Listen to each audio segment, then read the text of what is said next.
kenapa dia mengatakan segenggam? Jadi apa yang ada dia punya, hanya jangkauannya segitu, tetapi memiliki ketenangan.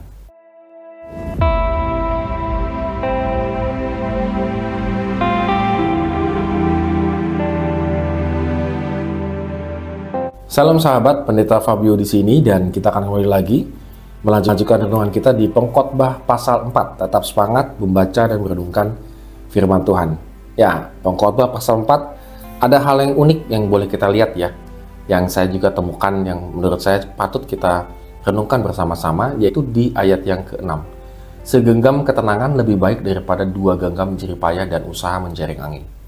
Apa yang ingin disampaikan oleh pengkhotbah di sini adalah dalam perikop ini ya, bahwa ketenangan itu sangat luar biasa. Ketenangan itu melebihi dari segala sesuatunya. Kadang-kadang kita berpikir bahwa saya harus kerja keras dari pagi sampai malam, sampai pagi malam, baru saya akan mendapatkan ketenangan.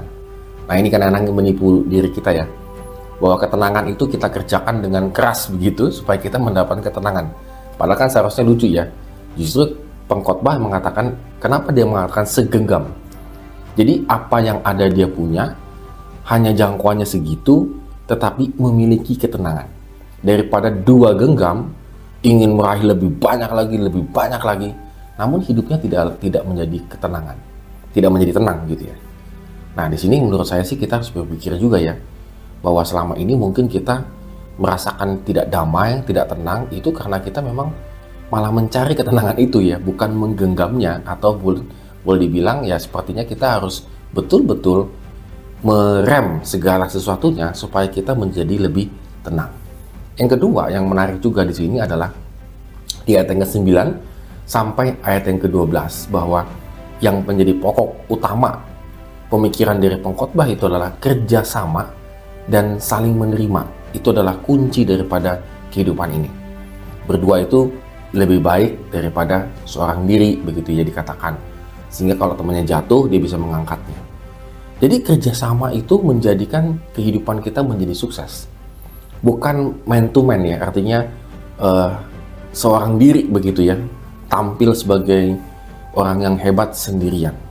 Pengkhotbah mengajarkan kepada kita supaya bahwa ya, kalau ingin hidup kita lebih baik lagi dan lebih baik lagi, tidak menjadi sia-sia, kita harus kerjasama dan saling menerima satu dan yang lainnya. Kita sebagai family harus saling mendukung satu dengan yang lainnya. Kita sebagai partner kerja misalnya gitu ya, harus saling mendukung satu dengan yang lainnya. Yang ketiga adalah di ayat yang ke-13 dan 14. Lebih baik seorang muda miskin tetapi berhikmat daripada seorang raja tua tetapi bodoh, yang tidak mau diberi peringatan lagi. Karena dari penjara orang muda itu keluar untuk menjadi raja, biarpun ia dilahirkan miskin semasa pemerintahan orang yang tua itu. Di sini pengkhotbah ingin mengajarkan kepada kita bahwa kita harus hidup mau diberi peringatan. Jangan sampai seperti seorang raja tua yang bodoh, yang kalau dikasih nasihat, dikasih peringatan gitu ya, bebal, tidak mau mendengarkannya. Lebih bagus seorang muda yang masih pengen belajar dan belajar. Seperti orang muda itulah kita. Kita harus semakin belajar dan belajar lagi. Jangan sampai kita berhenti belajar dalam kehidupan ini. Jadi sahabat, hari ini kita belajar ya, bagaimana kita memiliki ketenangan. Yang pertama, ketenangan dalam kehidupan kita. Yang kedua adalah kita kerjasama, saling menopang satu dengan yang lain. Yang ketiga adalah kita terus belajar untuk bersedia dinasihati, bertambah ilmu dan seterusnya. Sehingga kehidupan kita ini tidak akan menjadi sia-sia. Jika ketiga hal ini kita berhenti, maka jangan sampai akhirnya kita seperti usaha menjaring angin atau sia-sia. Amin. Kiranya Tuhan memberkati kehidupan kita hari ini.